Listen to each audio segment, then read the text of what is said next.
Again, I encourage everyone to go out and vote. Whether you're an independent voter, a Democrat, or a Republican, it's time to let your voice be heard. Go out to the polls. There is early voting, or you can wait to November 2nd.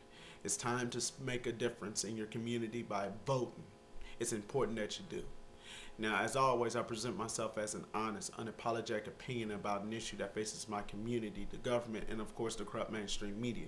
To the many friends, the many subscribers, and the many supporters of my videos, I want to say thank you for your support. Without your support, I wouldn't be doing this. Now, as you know, the Republicans are poised to capture the House of Representatives, and John Boehner, my congressman, may become the first House Speaker of this area. It's kind of sad though. You know, President Obama had passed the stimulus, healthcare reform, banking reform, equal pay for women, a hate crimes law, and many other accomplishments while he had served in these 22 to 24 months as president. Now, I know that a lot of frustration is based on certain issues, including his race, but most people are complaining about President Obama's handling of the economy. The economy is still lagging. Many people are still looking for jobs, and unemployment is still hovering around 9.5 to 9.8%. The Republicans are taking advantage of this because they got a lot of dissatisfied independent voters, and they're trying to court them over to their side.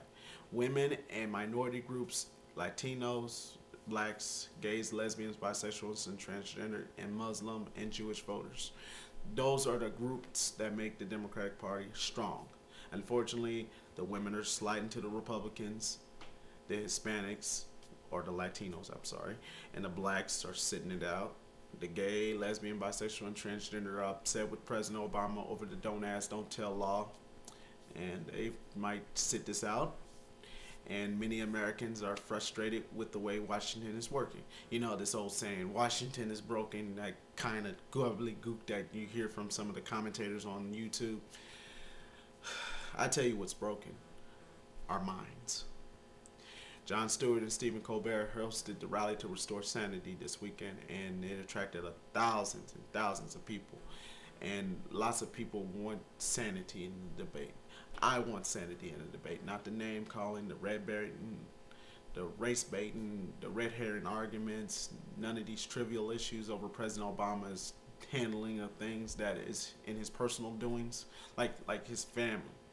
I don't care what his wife does. I don't care what his children does. As long as he's doing something to help you, me, and millions of others, I have no problem with it.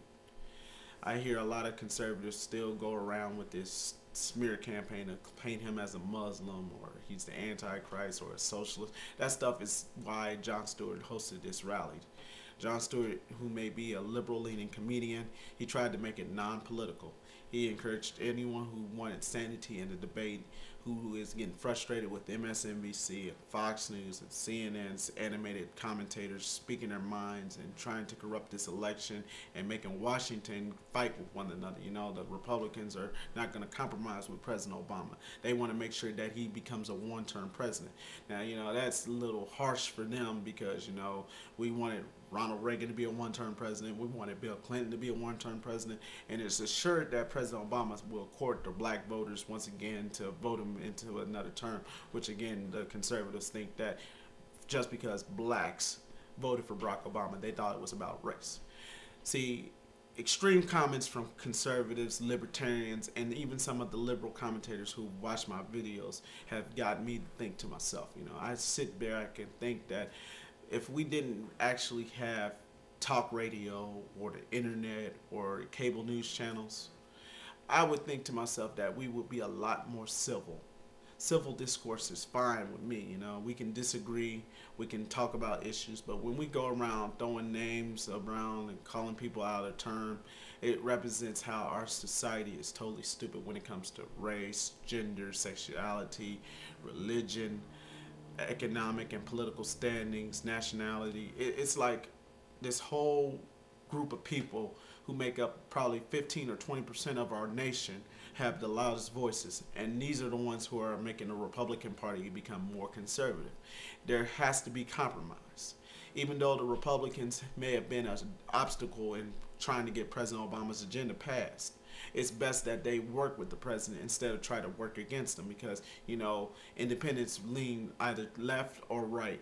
And with this election of 2006 and 2008, it showed that the Republicans had strayed the course when they were going into these big spending issues and these hypocrisy issues, from gay rights or illegal immigration, stuff that is hot button issues. But yet the Republicans want to seize on the angry conservative white male voters, because these are the ones who are calling on talk radio, commenting on YouTube, blaming everybody but themselves for the failures of our country.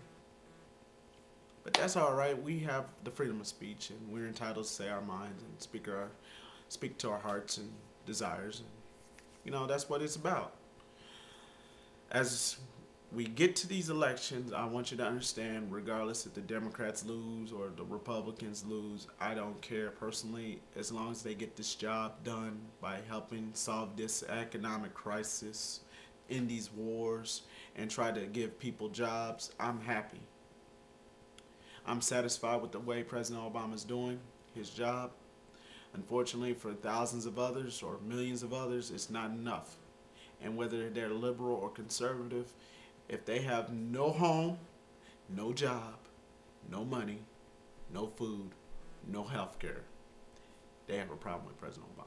But all this other stuff, should have went to that rally.